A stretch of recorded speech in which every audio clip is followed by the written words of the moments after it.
આજે આપણે એક એવી ઓનલાઈન છેતરપિંડીની વાત કરવાના છીએ જે ખૂબ જ અત્યાધુનિક અને ખરેખર વિનાશક છે. અને ના, આ કોઈ સામાન્ય ફ્રોડ નથી. આ એક એવી મનોવૈજ્ઞાનિક રમત છે જેણે દુનિયાભરમાં અને ખાસ કરીને ભારતમાં હજારો લોકોને પોતાની જાળમાં ફસાવ્યા છે. જરા આ આંકડા પર નજર નાખો. $75 બિલિયન આ 2020થી થયેલા વૈશ્વિક નુકસાનનો અંદાજ છે. સ્કેમર્સે લોકો પાસેથી આટલી મોટી રકમ પડાવી લીધી છે. આના પરથી જ ખબર પડે છે કે આ કોઈ નાની સૂની છેતરપિંડી નથી, પણ એક સંગઠિત આંતરરાષ્ટ્રીય ગુનો છે જેની અસર આપણા દેશ પર પણ બહુ ઊંડી પડી રહી છે. તો આ પિગ બુચરિંગ છે શું? આ શબ્દ મૂળ ચીનથી આવ્યો છે, શા ઝુ પાન, જેનો અર્થ થાય છે ડુક્કરની કતલનું ષડયંત્ર. અને આ નામ જ તેની ક્રૂર પદ્ધતિ વિશે બધું કહી દે છે. સ્કેમર્સ પીડિતને એક ટાર્ગેટ તરીકે જુએ છે, જેને તેઓ વિશ્વાસ અને લાગણીઓથી જાણે પાળી પોષીને મોટો કરે છે, અને જેવો યોગ્ય સમય આવે એમની આખી જિંદગીની કમાણી લૂંટી લે છે. આ આખી વાતને સમજવા માટે એ જાણવું ખૂબ જ જરૂરી છે કે આ સ્કેમ બરાબર કામ કઈ રીતે કરે છે, કારણ કે આ કોઈ ઉતાવળમાં કરવામાં આવેલો ગુનો નથી, પણ એકદમ ધીરજથી અને બહુ જ ચાલાકીથી ઘડવામાં આવેલી યોજના છે. ચાલો એના દરેક સ્ટેપને બારીકાઈથી સમજીએ. જુઓ, અમેરિકાની ફાઇનાન્શિયલ ક્રાઇમ્સ એન્ફોર્સમેન્ટ નેટવર્ક એટલે કે ફિનસેન પણ આ જ વાત પર ભાર મૂકે છે. આ કોઈ ટેકનિકલ હેકિંગ નથી, આ તો માણસના મગજ સાથેની એક ઘાતક રમત છે જેમાં સ્કેમરનું સૌથી મોટું હથિયાર હોય છે વિશ્વાસ. આખું સ્કેમ મુખ્યત્વે 4 તબક્કામાં ચાલે છે. પહેલું, વિશ્વાસ જીતવો. એક અજાણ્યો મેસેજ આવે, સોરી, રોંગ નંબર કહીને વાતચીત શરૂ થાય, અને પછી ધીમે ધીમે અઠવાડિયાઓ કે મહિનાઓ સુધી વાતો કરીને એક ભાવનાત્મક જોડાણ બનાવવામાં આવે છે. બીજું, લાલચ આપવી. જેવો વિશ્વાસ પાક્કો થાય એટલે એ લોકો એક નકલી પણ બહુ જ આકર્ષક રોકાણ યોજના બતાવે છે. ત્રીજું, પૈસા કઢાવા. નાના રોકાણથી શરૂઆત કરાવે, નકલી નફો બતાવીને વિશ્વાસ વધુ મજબૂત કરે, અને પછી મોટા રોકાણ માટે ઉશ્કેરે. અને છેલ્લે, ચોથો અને સૌથી ક્રૂર તબક્કો, ગાયબ થઈ જવું. જેવી મોટી રકમ એમના હાથમાં આવે એ તરત જ બધા કોન્ટેક્ટ્સ, બધા અકાઉન્ટ્સ ડિલીટ કરીને ગાયબ થઈ જાય છે. એટલે સમજા, આનો મુખ્ય મુદ્દો એ છે કે આ ખાલી પૈસાની છેતરપિંડી નથી, આ એક સંબંધ આધારિત છેતરપિંડી છે.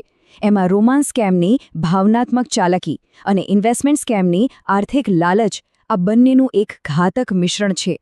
અને એટલે જ આ એટલું બધું ખતરનાક છે. હવે જે વાત સામે આવી રહી છે એ કદાચ આ આખી કહાણીનો સૌથી ભયાનક અને ચોંકાવનારો ભાગ છે. જે લોકો આપણને છેતરી રહ્યા છે એમાંથી ઘણા પોતે પણ પીડિત છે.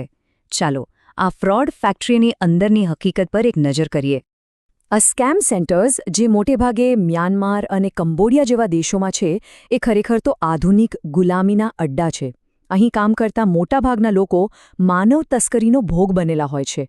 હમણાં જ આપણી ભારતીય એજન્સીઓએ આવા કેમ્પમાંથી સેંકડો ભારતીયોને બચાવ્યા છે, જેમને ત્યાં છેતરપિંડી કરવા માટે મજબૂર કરવામાં આવ્યા હતા. એમને સારી નોકરીની લાલચ આપીને બોલાવવામાં આવે, પાસપોર્ટ છીનવી લેવામાં આવે અને પછી ધમકી આપીને આ કામ કરાવવામાં આવે છે. યુનાઇટેડ નેશન્સ એટલે કે યુએનના એક રિપોર્ટ મુજબ અંદાજે લાખો લોકોને તસ્કરી કરીને આ સ્કેમ સેન્ટરોમાં ફસાવવામાં આવ્યા છે.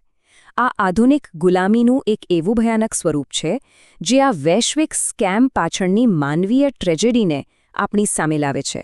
તો આટલા મોટા પાયે ચાલી રહેલા ગુના સામે શું કોઈ પગલાં લેવાઈ રહ્યા છે? હા, બિલકુલ. હવે દુનિયાભરની કાયદાકીય એજન્સીઓ આની સામે એક્શનમાં આવી છે. ચાલો જોઈએ કે આ જટિલ અપરાધ સામે કેવી રીતે લડત અપાઈ રહી છે.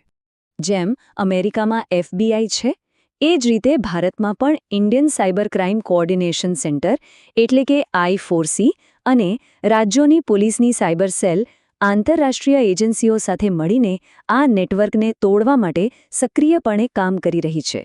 આ એક ગ્લોબલ ફાઇટ છે જેમાં આંતરરાષ્ટ્રીય સહયોગ ખૂબ જ જરૂરી છે. આના પરિણામે હવે ક્રિપ્ટો પ્લેટફોર્મ્સ અને બીજી નાણાકીય સંસ્થાઓ પર દબાણ વધી રહ્યું છે.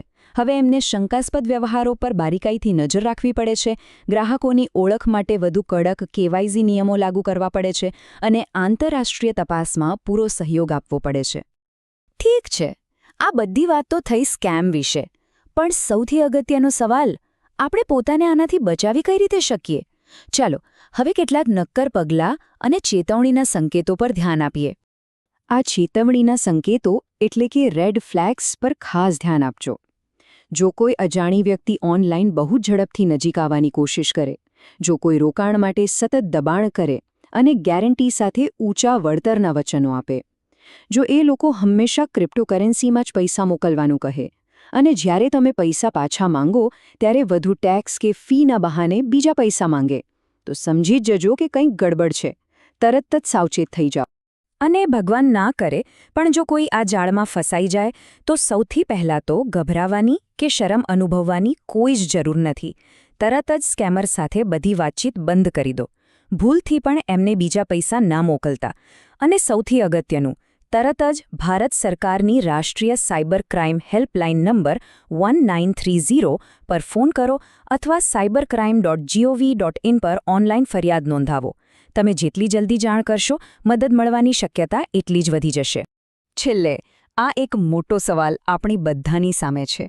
જેમ જેમ આપણું જીવન વધુને વધુ ઓનલાઈન થઈ રહ્યું છે, તેમ તેમ વિશ્વાસ અને છેતરપિંડી વચ્ચેની રેખા પાતળી થતી જાય છે. આપણે કેવી રીતે ખાતરી કરી શકીએ કે ડિજિટલ દુનિયામાં જેની સાથે આપણે જોડાઈ રહ્યા છીએ એ વાસ્તવિક છે? આ વિચાર સાથે સાવચેત રહો અને સુરક્ષિત રહો.